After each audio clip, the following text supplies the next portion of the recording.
धराली के मलबे की वजह से एक ऐसा झील बन रहा है जो हर्षिल के अस्तित्व पर भी एक बड़ा संकट बन सकता है। इस संकट की बात तो करेंगे ही, मगर साथ ही कुछ उपायों पर भी ध्यान देना जरूरी है। जब हमारे पास सैटेलाइट की आंखें और एआई का दिमाग है जो ऑपरेशन सिंदूर में हजारों किलोमीटर दूर बैठकर मरकजे तैयबा जैसे आतंकी ठिकानों पर पिन पॉइंट स्ट्राइक कर सकते हैं और कुछ ही सेकंड में उन्हें ध्वस्त कर सकते हैं, तो सवाल ये है, जब ऐसी तकनीक हमारे पास है तो हम अपने हिमालय की निगरानी में उनकी तत्परता क्यों नहीं दिखाते? जहां हर साल भूस्खलन से गांव दब जाते हैं, जहां बादल फटने से सैकड़ों जानें चली जाती हैं, जहां हमारी अपनी धरती, अपने भाई बहन मिट्टी में समा जाते हैं, वहां पर क्या हम एआई की मैपिंग से पहाड़ की दरारें पहले से नहीं देख सकते? क्यों नहीं देख सकते? मुझे समझ नहीं आता कि हम ऐसा क्यों नहीं कर रहे हैं। हर साल कहीं न कहीं इतनी ही जान माल की हानि सहनी पड़ रही है। दुश्मनों को मारने के लिए नहीं, बल्कि अपने लोगों को बचाने के लिए भी हमें यह तकनीक इस्तेमाल करनी चाहिए, करनी होगी। सैटेलाइट और एआई सिर्फ हथियार नहीं, ये हमारी ढाल भी है। अगर हम हजारों किलोमीटर दूर वार कर सकते हैं तो हिमालय की गोद में बैठी अपनी मातृभूमि की रक्षा क्यों नहीं कर सकते? देखिए, बहुत सारे उपाय हैं। एआई और सैटेलाइट मैपिंग तो एक है ही, इसके साथ अभी जो मलबा जमा हो रहा है उस पर भी तुरंत कार्रवाई की जानी चाहिए। पता चला कि यहाँ पर इस गांव में, धराली गांव में कल्प केदार महादेव का मंदिर भी था। और जानते हैं साथियों, इससे पहले यहाँ 248 मंदिर थे। समय के साथ कई बार मलबा आकर जमा हुआ और उसने लगभग सभी मंदिरों को अपने अंदर दबा लिया, लेकिन इस बार मलबा कुछ ज्यादा ही आ गया। अब होता क्या है, जब मलबा जमा होता है तो अगले साल बारिश आने पर नदी अपना रास्ता बदल सकती है। इससे पानी का जमाव होगा और यह पीछे के गांव जैसे अभी हर्षिल के लिए बहुत बड़ा खतरा बन सकता है। क्या हम इस मलबे को हटा नहीं सकते? मुझे नहीं पता कि इसके लिए कोई नीति नियम है या नहीं, या हम ऐसा कर सकते हैं या नहीं, लेकिन सच तो ये है कि वहां निर्माण भी खूब हो रहा था और आगे होगा, हम जानते हैं। और यह निर्माण सिर्फ गांव वालों की तरफ से नहीं, क्योंकि देखिए यह इंडो तिब्बत बॉर्डर के पास है, तो वहां आर्मी का निर्माण कार्य भी बड़े पैमाने पर होता है, जो जरूरी है हमारे सुरक्षा के लिए। अब अगर हम नदी के रास्ते और उसके मुहाने पर ऐसा बदलाव करते रहेंगे तो बिना मॉनिटरिंग के कभी न कभी तो आपदा आएगी ही, चाहे 10 साल बाद आए, 20 साल बाद आए, लेकिन आएगी जरूर, क्योंकि हम उसका बुनियाद आज ही डाल रहे हैं। आपको समझना होगा, आपने जब ये वीडियो देखा होगा आपदा का, तो सबसे पहले मुखवा गांव के लोग चिल्ला रहे हैं। सोचिए, अगर ऐसे ऊंचे गांव पर हुटर लगे होते, जैसे डैम में वाटर सेंसर लगे होते हैं ना, वैसा बड़ा हुटर बजता है तो शायद कई जाने बच सकती थी। दूसरा, पावर बैकअप वाले सीसीटीवी कैमरे भी लगाए जा सकते हैं ताकि हम लगातार मॉनिटरिंग कर सके। हमें पता है कि यह 4 धाम मार्ग है, यहाँ हजारों लाखों यात्री प्रतिदिन आते हैं, तो निगरानी और सुरक्षा व्यवस्था होनी ही चाहिए। अगर आपदा आ सकती है तो हमें 2013 के उस भीषण ग्लेशियर फटने की घटना से सीख क्यों नहीं लिया, जिसने केदारनाथ में तबाही मचाई थी? लेकिन अफसोस, हम उस घटना के बाद भी सबक नहीं ले पाए। हमने पुनर्निर्माण तो किया, लेकिन असली निगरानी और सुरक्षा इंतजाम नहीं किए।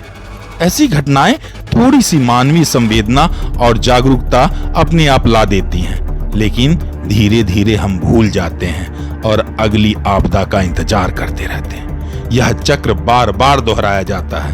अब वक्त है कि हम हाई रेजोल्यूशन सैटेलाइट इमेज का इस्तेमाल करें ताकि पहाड़ों की दरारें, मलबे का जमाव और नदी के बहाव और उसके संभावित बदलाव को पहले से ट्रैक कर सके। मौसम संबंधी सैटेलाइट डाटा से संभावित भूस्खलन और बादल फटने की आशंका का अनुमान लगाया जा सके। सैटेलाइट मैपिंग से सुरक्षित और वैकल्पिक रूट तय किए जा सकते हैं। हमारे पास एआई मॉडल हैं जो बारिश की मात्रा, ढलान का कोण, मिट्टी की नमी और पुराने डेटा को मिलाकर खतरे का पूर्वानुमान लगा सकते हैं। हाई रेजोल्यूशन फोटो और वीडियो का एआई विश्लेषण कर यह पता लगाया जा सकता है कि कौन सा क्षेत्र सबसे ज्यादा रिस्क में है।